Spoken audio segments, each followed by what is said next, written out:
తెల్లతోలు లేని, దాన్ని ఏమంటారు, నల్లతోలు కానీ లేదంటే చామన ఛాయ కలర్లో ఉన్నటువంటి వాళ్ళు ఇద్దరు ఇంగ్లీష్లో మాట్లాడుకున్నారంటే వాళ్ళు తెలుగు వాళ్ళే అయి ఉంటారు అన్నటువంటిది ఒక నానుడి.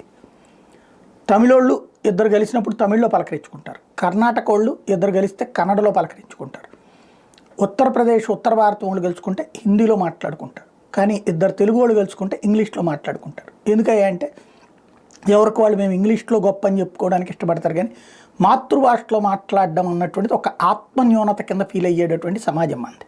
ప్రపంచంలో మరి ఎక్కడా లేదు ఆత్మన్యూనత సమాజం.